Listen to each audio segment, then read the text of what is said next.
Mystic vibration numerology మనకి కొన్ని సంఘటనలు విన్నా చదివినా ఇప్పుడు సోషల్ మీడియా పుణ్యమా అంటూ మ్యాక్సిమం దానికి A to Z మనకి అందిస్తూనే ఉంటాయి న్యూస్. సో అలాగా ఒకప్పుడు నేను ఇవన్నీ వెరిఫై చేస్తున్నప్పుడు డయానా గురించి, డయానాలో DI ఉంది కాబట్టి ఆమె చనిపోవడం జరిగింది అకస్మాత్తుగా చిన్న వయసులో యాక్సిడెంట్లో.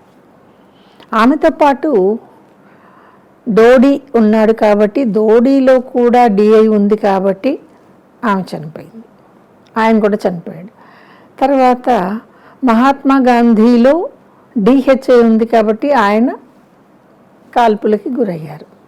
ఇందిరాగాంధీలో DHI ఉంది కాబట్టి ఆవిడ కాల్పులకి గురయ్యారు. సంజయ్ గాంధీ మళ్ళీ DHI, రాజీవ్ గాంధీ మళ్ళీ DHI.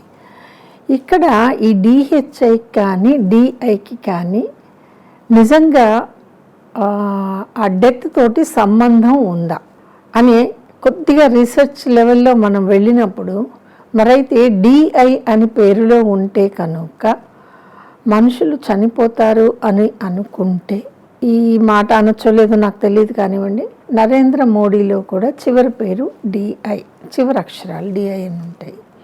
మరి ఆయన చక్కగా 2 terms ఫినిష్ చేసుకుని 3rd టైం కూడా PM అయ్యారు. ఇక్కడ నరేంద్ర మోడీ గారి లైఫ్ స్టైల్లో మీరు గమనించాల్సింది ఏమిటి అంటే, ఒక మనిషికి ఉండవలసిన డిసిప్లిన్ ఉంది, ఎంత లైఫ్ పద్ధతిగా సిస్టమాటిక్ లైఫ్ ఆయన దగ్గర ఉంది. అలాగే 2 terms చేసినప్పటికీ కూడా మీరు ఎక్కడా కూడా ఒక వంక పెట్టడానికి వీలు ఉండదండి. ఆయన వాక్చాతుర్యం కావచ్చు, ఆ రియాక్ట్ అవ్వటం కావచ్చు, స్పందించటం అంటారు చూసారా, ఇవన్నీ. అంటే పేరులో DI ఉన్నప్పటికీ కూడా ఆయన మంచి జీవితాన్ని గడుపుతున్నారు, మంచి లైఫ్ టైం నడుస్తూ ఉంది. మరి ఇదే డయానాకి ఇవి ఎందుకు అని అంటే, ఒకసారి లైఫ్ స్టైల్స్ని చూసుకుంటే ఎక్కడో ఒక చోట సిస్టమేటిక్గా లైఫ్ లేకపోవడం కారణం కావచ్చు, పర్సనల్ లైఫ్లో రకరకాల బ్యాలెన్స్ కాలేని విషయాల వల్ల కావచ్చు. మన పరిస్థితిని బట్టి మనం బిహేవ్ చేస్తాం కదా. అందరినీ మీరు గౌతమ్ బుద్ధుడిలా ఉండమంటే ఉండలేరు.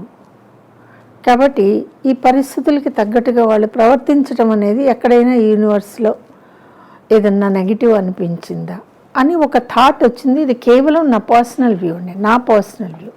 దెన్ ఇందిరాగాంధీ ఏదో ఒక డెసిషన్ తప్పై ఉండొచ్చు, దానికి సంబంధించి కొంతమంది నెగిటివ్గా ఆలోచించి జరిగింది ఒకటైతే ఒకదానికి ప్రతీకారం తీర్చుకున్నారు. ఈవెన్ రాజీవ్ గాంధీ విషయంలో కూడా అదే జరిగింది.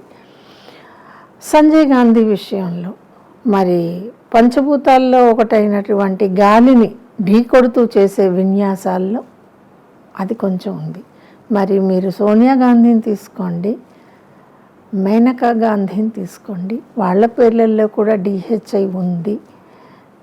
మరి ఒక DHI డెత్ని డిసైడ్ చేస్తే, ఒక DI అనేటటువంటి అక్షరాలు డెత్ని డిసైడ్ చేస్తే, దానికి ఈ ఎగ్జాంపుల్స్ మనకు కనపడుతున్నాయి కదా.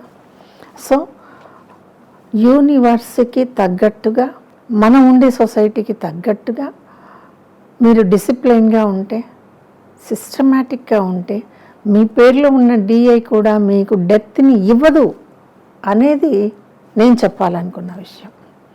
దిస్ ఈజ్ మై అనలైజేషన్ అండి. అందుకని అమ్మాయిల పేర్లలో తా ఉండకూడదు, తీ ఉండకూడదు, అమ్మాయిల పేర్లు అయితో ఎండ్ కాకూడదు అంటే నేను చెప్పే విషయం ఒకటే. ఏ అమ్మాయి అయినా సరే, ఎవరైనా సరే, మీరు సిస్టమాటిక్గా ఉండండి, మీరు డిసిప్లిన్గా ఉండండి.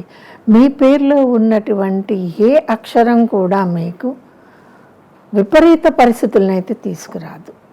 ఈ వీడియో మీకు నచ్చినట్లయితే లైక్ చేయండి, షేర్ చేయండి.